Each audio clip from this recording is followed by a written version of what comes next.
I'm thankful to Professor Ranju Sahu, Madam, for inviting me for this 5-day workshop and also asking me to share my understanding of Indian folk culture. I'm asked to speak as a keynote speaker. To start with, let me clarify one or two things. Number one, it is not going to be a very long, elaborative, analytical, very thought-provoking, epoch-making speech. And number two, I will not be talking for a long time. It will be a very short presentation. I don't know whether it is going to be a sweet presentation or not, but it will be a short presentation. I am neither an anthropologist nor a social scientist. I am basically a professor of English, a teacher of English. My job is to teach literature to my students. It is out of love and respect for the department, for the faculty working in the department of anthropology that I am here today. And I very carefully listened to presentation by one of my, I call him friend because we're all friends. Whether we meet for 1 hour or 2 hours, we are basically friends. And responses have also been very effective and powerful. I enjoyed the presentation and I also enjoyed the responses given by one of my colleagues. I think he has just gone away, and one of the resource persons. And I'm not talking about any social, political, economic, anthropological issue. It's only culture that I will be talking about for next 10 to 15 minutes. That should be enough. As I said to you, I'm a teacher of English. As a teacher of English, we all speak about culture, whether Indian culture or British culture or American culture or African culture. In the departments of English in India, we have stopped teaching English literature in some sense. We have started teaching other literatures like American literature, Latin American literature, African literature, Asian literature, and Indian literature. Indian literature. I also headed the Department of English in the state of Karnataka, where I put a lot of Kannada texts into English. And the BOS, members of BOS opposed to this. Why do you put English, Kannada into English? I said, this is the need of the hour. We have to talk about our own literature and culture in English, in addition to teaching English literature. Okay, it's not about literature that I'm talking today, it's about culture. It's my belief, I hope all of you do share with me and agree to what I'm going to say. I don't insist that men do not live by economic activity alone. Yes, we need to have a clear knowledge of our social system, our political system, our economic system, our philosophical system, and so on and so forth. At the same time, we have to have some understanding of what life is. What life is, what human predicament is, what are human emotions and feelings, thoughts, how they are generated, what impact they make on human body. Because at the end of the day, all of us have to live like human beings. We cannot live like anthropologists or historians or social scientists. Basically, human beings, men and women. So there has to be a lot of understanding among all of us on the one hand, and there has got to be a lot of respect, mutual concern, mutual love, and so on. It is culture that makes us human beings. Sweetness is the light. Culture is very sweet. Matthew Arnold, in one of his essays, talks about this sweetness. What is sweetness in life? He says it is culture. A man of culture will be very sweet. What I mean by sweet is you are very decent. It is a decency that is very important in life. Okay? I need not be an intelligent man. I need not be a great scholar. I need not be a Nobel laureate. I should have some decency in me. Right? I have everything in me. If I do not have decency, would you like me? No, I think you cannot like. My own wife may not like me if I am very indecent in my attitude and approach. Forget others. Even children fight with us. If we are indecent, they say, Papa, no, that's not the way. Our students, I'm sure, they don't like us. Our colleagues, our friends, they don't like us. Don't think I'm generalizing culture, but this is the way I can talk about culture. Only my objective is to make you understand, not to make you understand because you're all great scholars in your own fields, you know it.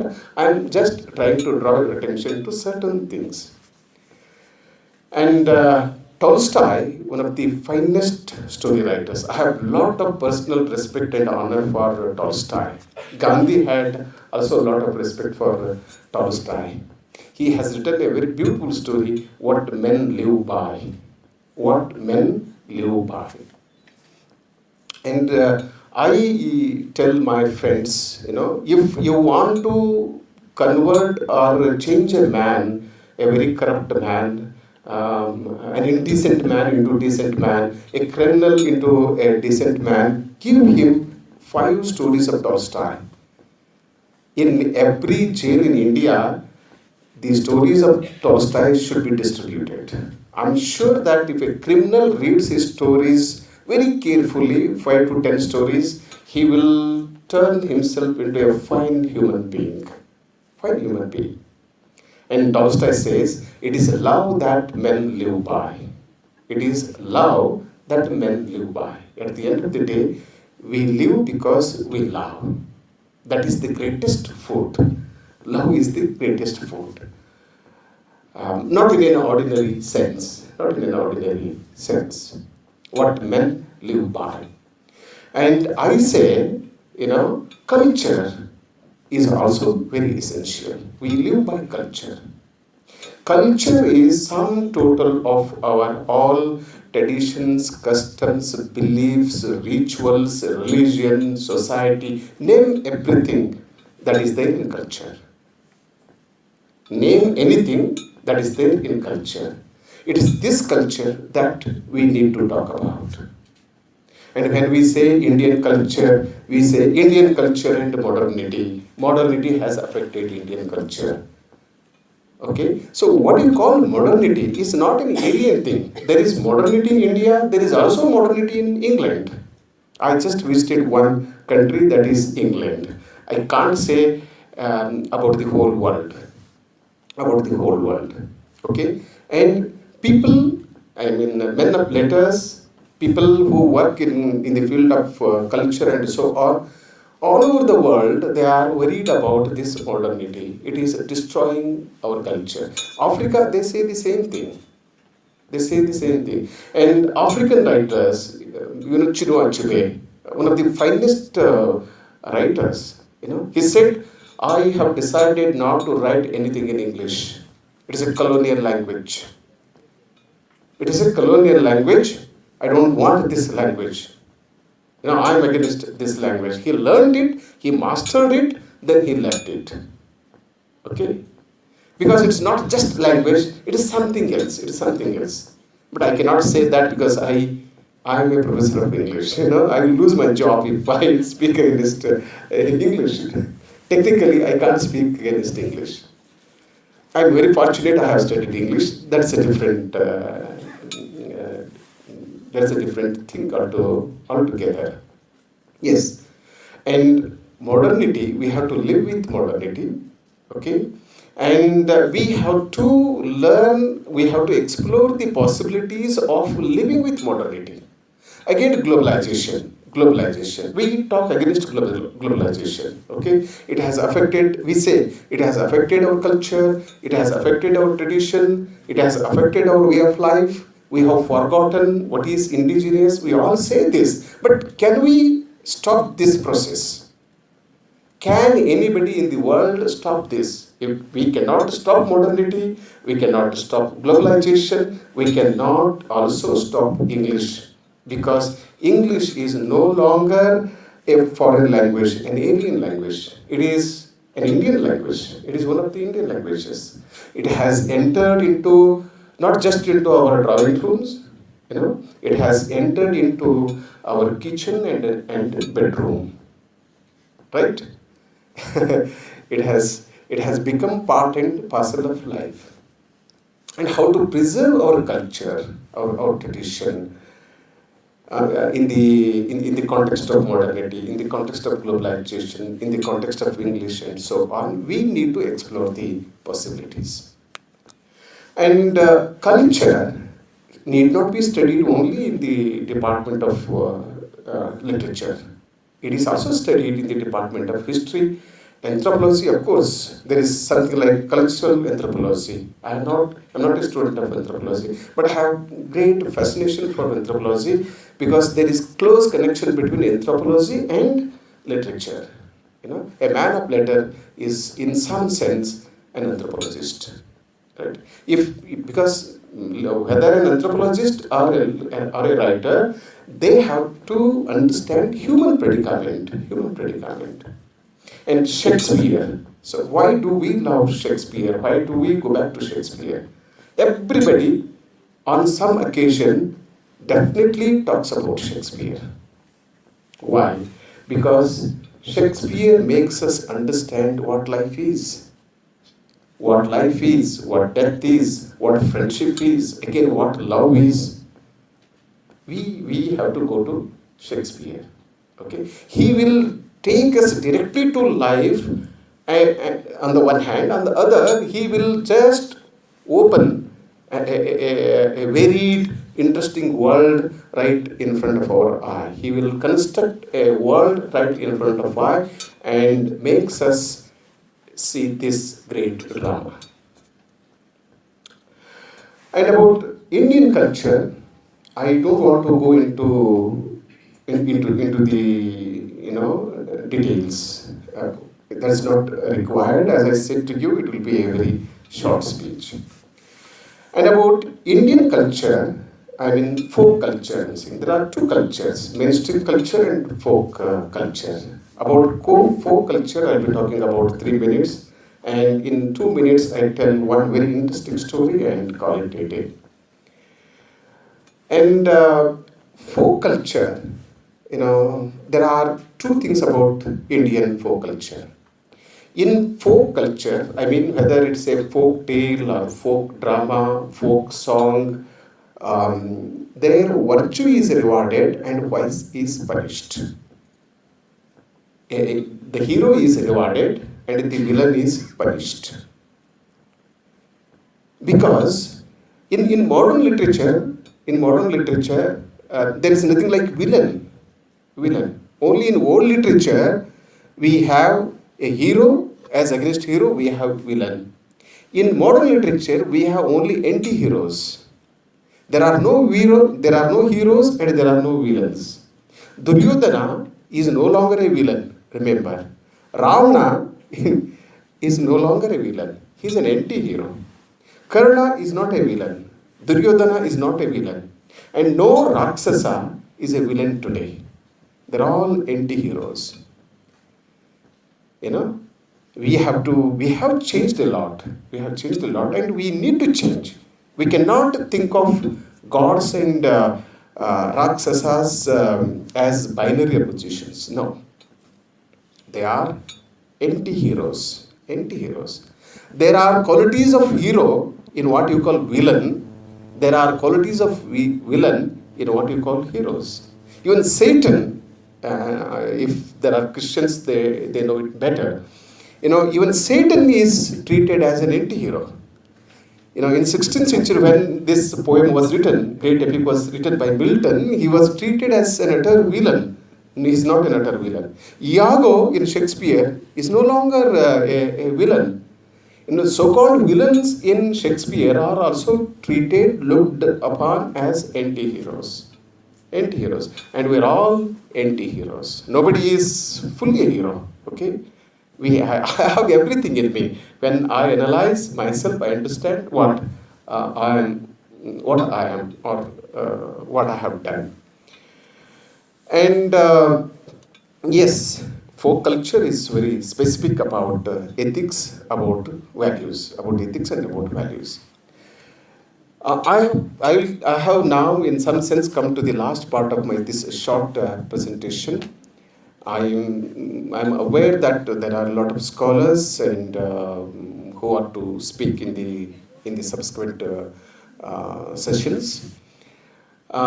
This is one reason why we still value folk culture. Folk culture tries to make us better human beings, better human beings. And in India, we have Jataka stories, and we have Panchatantra stories, and we also have Hitopadesha stories. Panchatantra, Hitopadesha, and Jataka stories. Jataka stories. And there are about more than 300 stories. I am not very sure about the exact figure. More than 300 stories. I have myself read more than 100 stories. And each story has a definite moral lesson. I will just only to make you feel this, I will tell you one story in just 2 minutes and conclude my presentation. Maybe from Hitopadesh or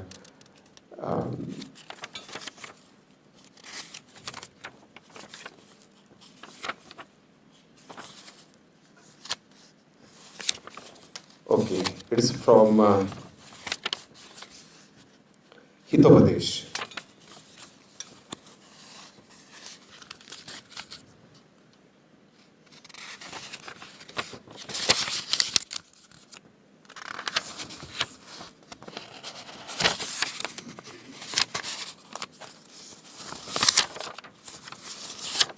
It's a very popular story. You might have already learned it, or you might have shared the story yourselves. The title of the story is the Golden Swan.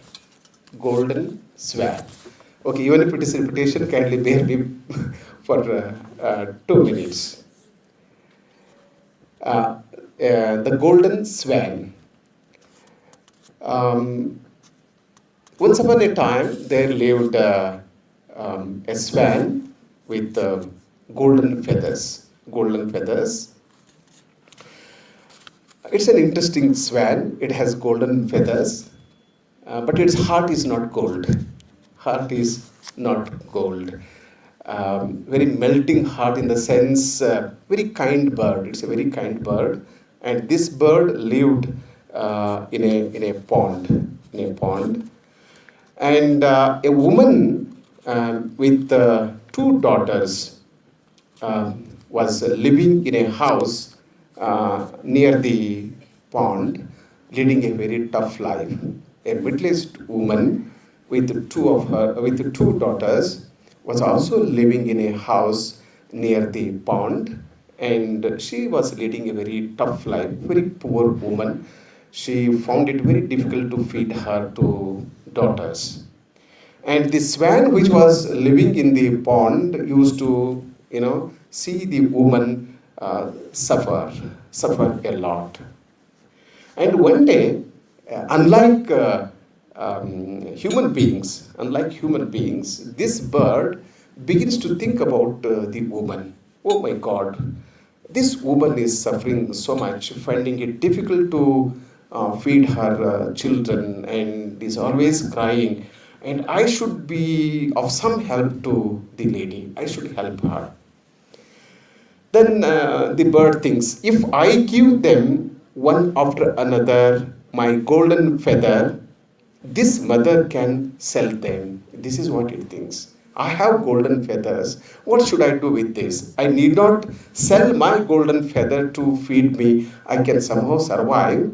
I should go to the woman every day and give her one feather so that she can sell it in the market and feed her children. And she and her daughters can live in comfort with the money raised from it. This is what the bird thinks. And one fine day, the bird flew away to the woman's house and shed a feather. It flew to her house and shed a feather. She picked it up, went to the market, sold it, got some money, and was very happy with this. And it went on for some time. It went on for 1 month or 2 months. So after 1 or 2 months, an evil thought came to her mind, this woman's mind. This bird, one day she tells her daughter, look, this bird might betray us. How can we trust? See, never a bird can never, deceive or betray. An animal can never betray. No snake. We say snake is very poisonous. Snake is poisonous, but snake is not as poisonous as human being. We say tiger is a very dangerous animal. Very dangerous animal. So in India there are only 277 tigers left now. There are 101, 125 crore people in India. Okay, the dangerous, who is more dangerous? Whether man is dangerous or more dangerous or the animal? We need to think about it. Okay, coming back to the story, she thinks, so the bird might betray us, we need not trust it, and when it comes next time, we will take out all the feathers. That's what she tells her two daughters. And when the bird came next time, what she did, she managed to take out all the feathers of the bird. And the moment she, managed to take all the feathers of the bird, the feathers immediately got turned into some strange feathers of no use at all. Of no use at all. Then the old woman realized that yes, I did a mistake. And it's too late. It's too late. Shakespeare has rightly said in his plays, what is done cannot be undone. Cannot be undone. This is something which we all of us have to think about. Before I say something, I should think once, twice, 10 times. The moment I say, it will go out of it. Once you shoot, you have a revolver. Once you shoot, you cannot have control over it. It escapes and it will do something. It will do something and you have to pay for it. Before I do something, I have to think about it. And Macbeth, after he committed the crime, could not do anything. Even Desdemona, when he kills his wife, he just can't undo it. There is no undoing in life. Once done, cannot be undone. What is done cannot be undone. And so the swan, it flew away. One day it flew away. It does not die, but she loses it. She does not. She has lost the golden opportunity of getting a feather every day, selling it in the market, and also feeding her children. Now the mother became the greedy, and this is the story. Then Swan in the story tells, I just quote a few lines. Poor mother, I wanted to help you, but you wanted to kill me instead. As per my wish, I used to give you the golden feathers. Now I think there is no need to help you. Now my feathers are nothing more than chicken feathers for you. I am going from this place and will never come back. The moral of the story is excess greed brings nothing. I need not say this. Okay, and all religions in the world, tell me if there is any difference between what Buddha said and what this story is saying to us. I don't see any difference between what the preachings of Buddha and the moral of this story. Whether it is Christianity or Hinduism or Jainism or Islam, all religions more or less say the same thing. But no, a bird, an animal sometimes tells us a greater philosophy. Greater philosophy.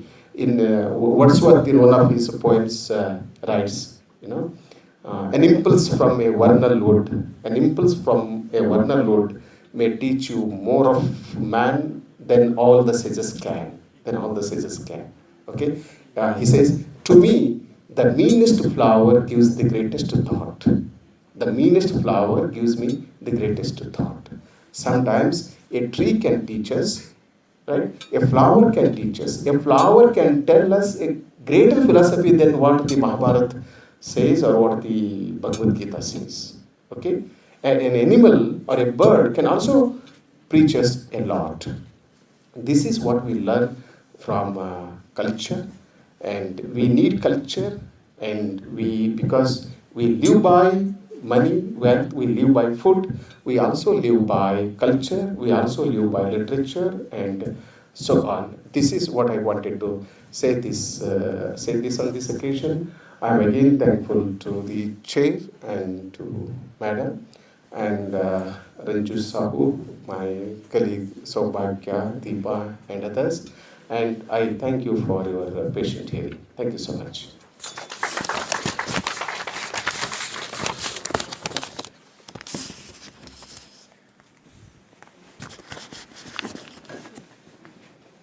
Thank you very much, Professor Donur. Do we have any questions for Professor Donur? I would personally like to thank you for recalling us to our humanity, extolling the virtues of culture, and especially therefore the insight into folk culture, as this panel deals with folk cultural phenomena. So on that note, I think we're ready to call our first speaker to present a paper, who will be Aruna Joshi. Do we have Aruna Joshi? DIG sir और commandant sir आ गए तो आपको किस time आना है यहाँ पर 11:30. I'm coming in just 2 minutes.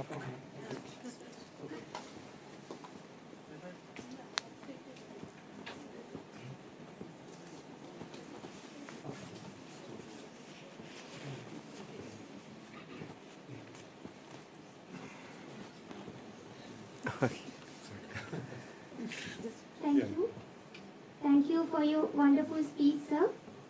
Now we are very honored to have you as a keynote speaker for our department. Now we'd like to honor Professor Donur sir on behalf of our department with a token of love. I would like to invite Lydia Gozi madam to honor Professor Donur sir with a shawl and a memento. And I'd like to request Ms. Prabha Patel.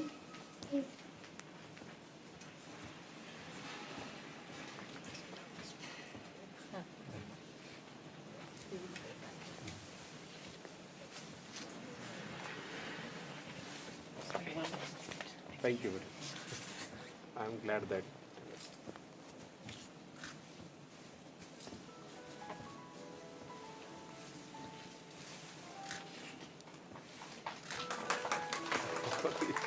Something has to give me.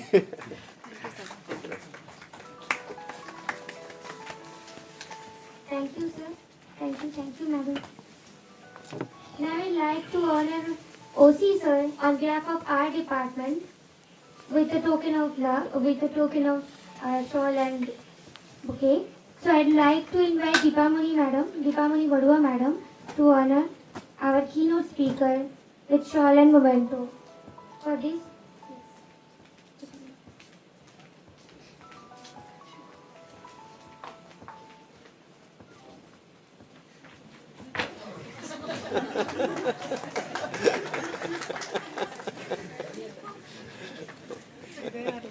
Yeah, we know that you are very strong.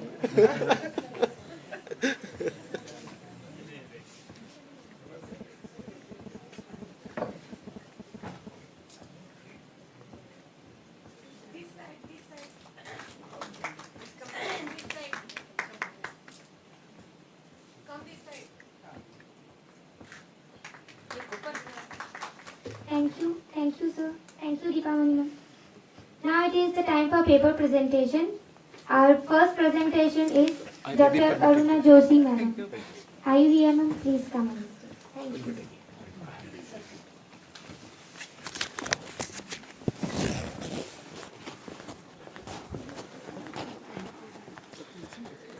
Madam, please. Bye. Thank you. So you want to spend some time?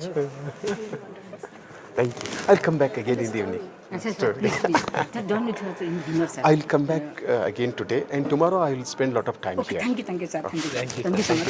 Thank you so much.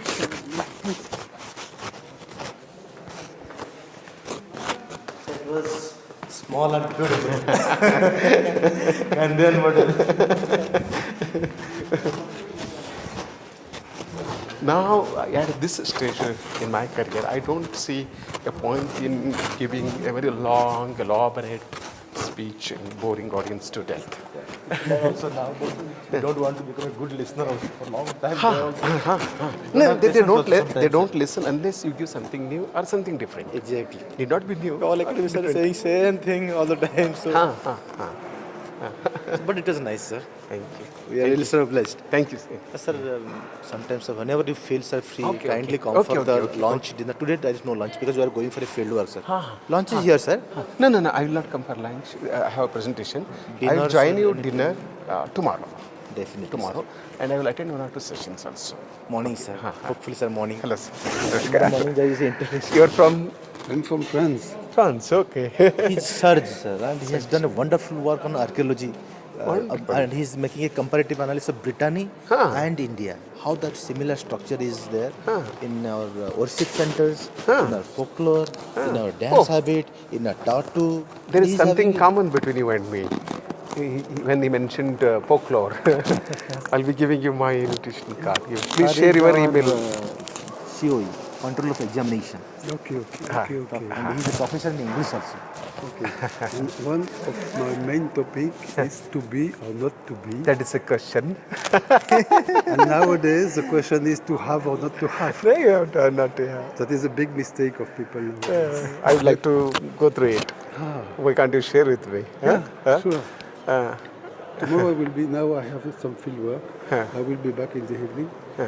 Today you are not going to the village? No.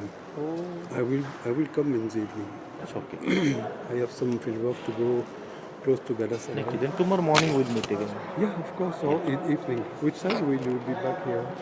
In evening. Around 5, Around hopefully. 5. Okay. I think to be back around 7 o'clock. Yes, it's okay. We are here very much.